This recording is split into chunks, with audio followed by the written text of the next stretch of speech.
Assalomu alaykum. Samarqandlik Kerimli kanalimizga xush kelibsiz. Bugun uydagilarimga kechki ovqatga manti pishirmoqchi edim. Bugun shu manti pishirganimni videoga olmoqchiman va bugun videoga olishimga menga Aysha qizim yordamlashadi. Agarda video vaqtida qimirlashlar, kачествоsi yomon chiqsa agar uyat qilmaysizlar, chunki shu aytib o'tganimdek, bugun 6 yoshar qizim, Aysha qizim meni videoga oladi va o'ylaymanki juda ham qiziq bo'ladi. Ishimizni birinchi bo'lib xamir olishdan boshlaymiz. Buning uchun bizlarga un va tuzli suv kerak bo'ladi.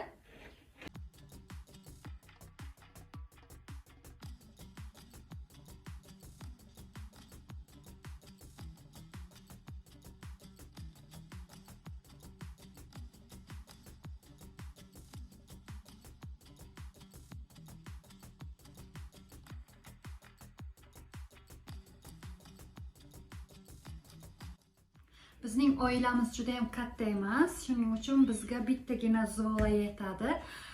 Qaynonam, xo'jayinim, men va ikkita bolam, shuning uchun bizga bitta zola ham yetadi. Agar siz uyda ko'pchilik bo'lsangiz, uydagilaringizni hisobini olib 2 ta, 3 ta zola olishingiz mumkin.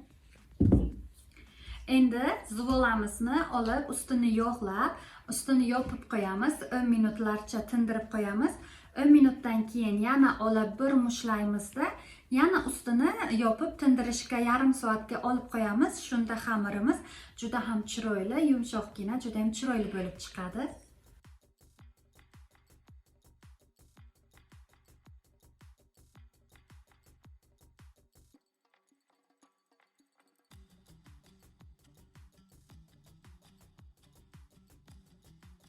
Zo'lamiz tungunicha, ungacha piyozni archib, tozalab, to'g'rab, farshimiz ichiga solib, nachinkasini tayyorlab turamiz.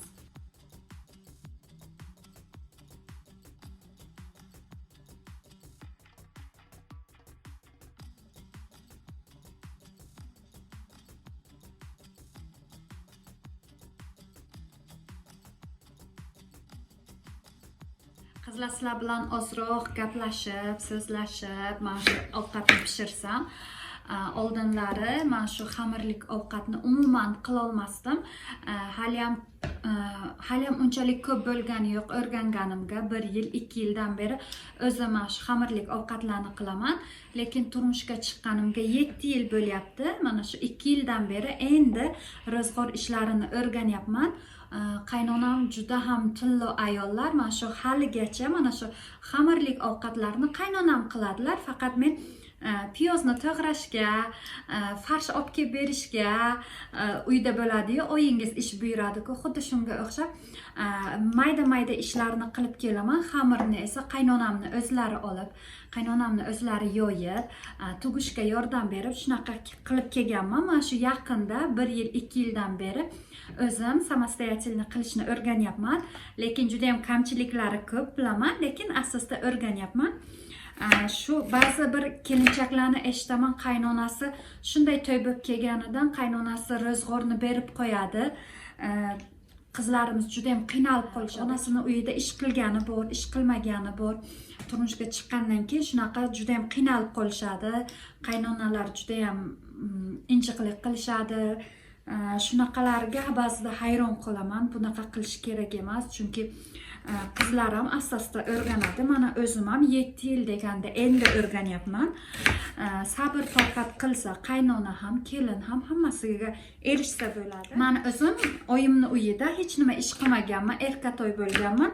Faqat shu kollejga o'qishga borganman, o'qishdan charchab keldim deb uyga borib uxlaganman.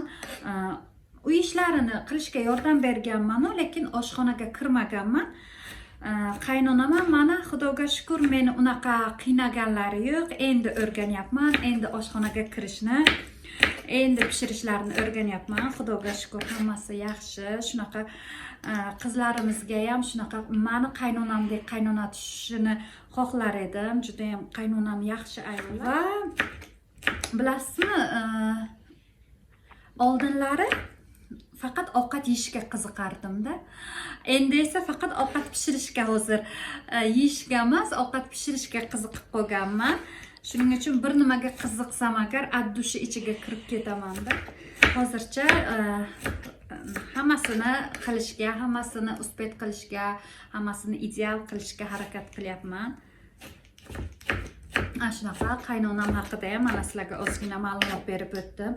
Qaynonam o'zimni xolamga kelin bo'lganman va men yomon qaynonani ko'rgan emasman. Yomon qaynona qanaqa bo'lishini даже tasavvur ham qila olmayman. Menga juda ham ko'p qaynonam yordam berganlar, chunki turmushga chiqib kelganimdan keyin ham 2-3 oydan keyin institutga o'qishga kirganman.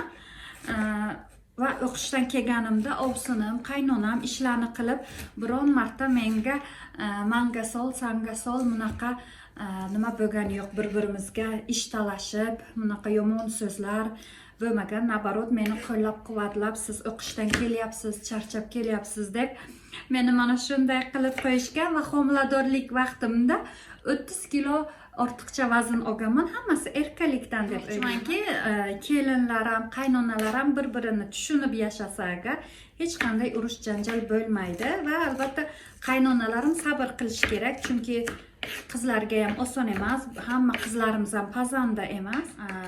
Yoqmagan taraflarini qaynonalarini o'ziga moslashtirib, tarbiya qilib, yaxshi so'z bilan tarbiyalab olsa bo'ladi demoqchiman. Chunki oldinam men yoshligimda juda ham erkatoy, juda ham urushqoq bo'lganman. Xudoga shukr, hozir bunaqa odatlarim yo'q. Qaynonam mana shu uydagilarim menga sabr qilib, meni chiroyli qilib tarbiyalab, mana yuzlarini yerga qaratmaydigan qilib, kelin qilib tarbiyalab olishdi. Oldin juda ham boshqacha edimda, bilmasam, juda ham boshqacha edi. Hozirgi hayotim boshqacha.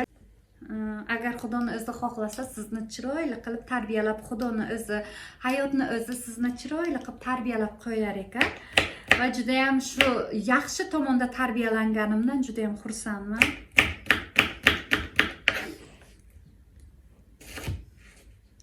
Yigirma bir yoshimda turmushga chiqqan bo'lsam ham ko'p narsani bilmas edim. Faqat uy ishlarini qilganman, lekin ovqat pishirishni umuman bilmaganman. Chunki ovqatni uyimizda yo oyim yoki bo'lmasam rahmatli opam pishirar edi. Men esa yordam berib yurardim.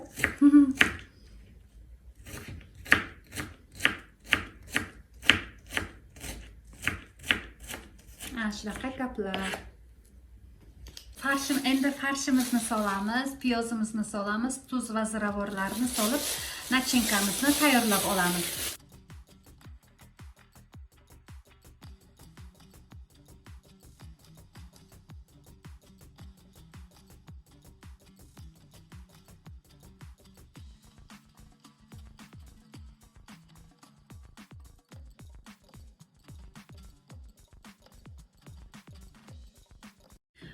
Farshimizga piyozni soldik.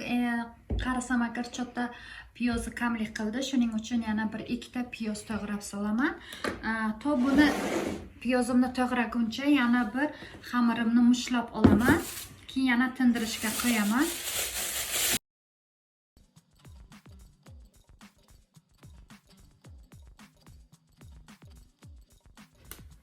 Mana xamirimizni yana bir mushlab oldik. Endi buni yana tindirishga olib qo'yamiz.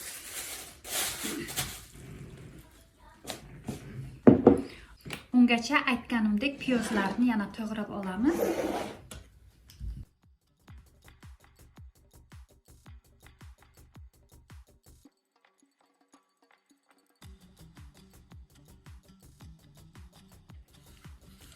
Mana farshimizga yana 2 ta piyoz qo'shdim. Hozir buni aralashtirib, keyin esa bu yerlarni tozalab olib, manti qozonimizga suv solib, keyin esa xamirimizni yoyib olamiz.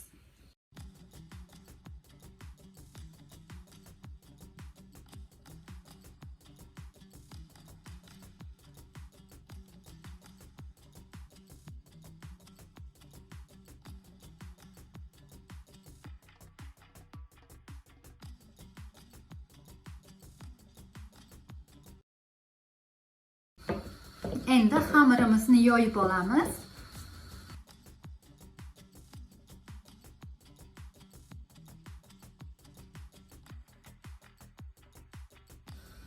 Endi esa xamirimizni kesib olamiz.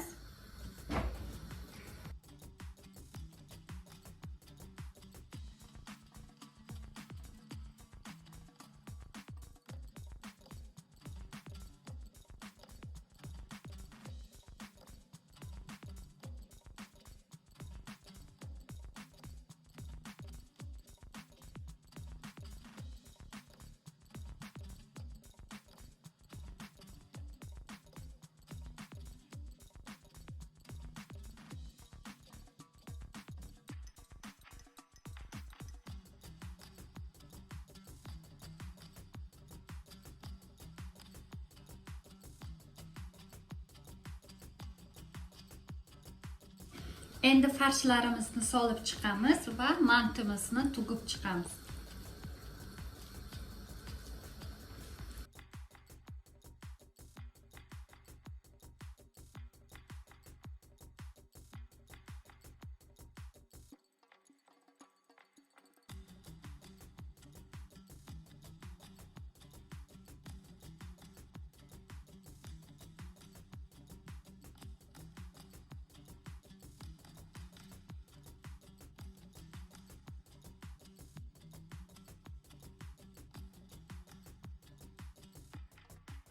Endi listimizni yog'lab, mantilarimizni joylab chiqamiz.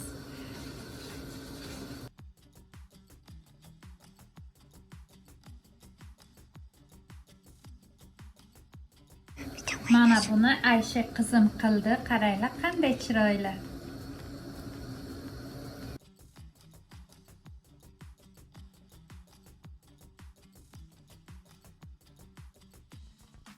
Ovqatimiz pishganicha biz podlivasini, ya'ni piyoz dog'ini qilib turamiz. Buning uchun bizlarga faqat piyoz, yog' va ozgina tuz kerak bo'ladi.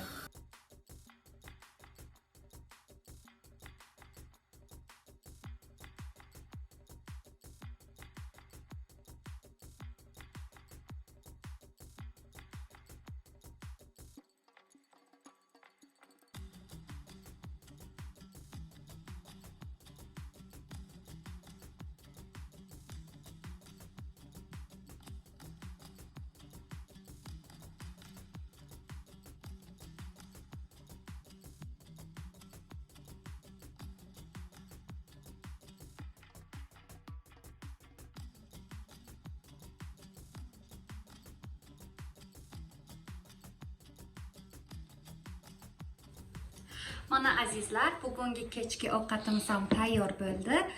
Bugun siz kechki ovqatga nimalar pishirdingiz? Kommentariyada yozib qoldiramiz, ko'ramiz kim qanaqa ovqat pishirganini. Sizlarga esa hozircha xayr, kelgusi videolarda yana ko'rishguncha sog' bo'ling, salomat bo'ling.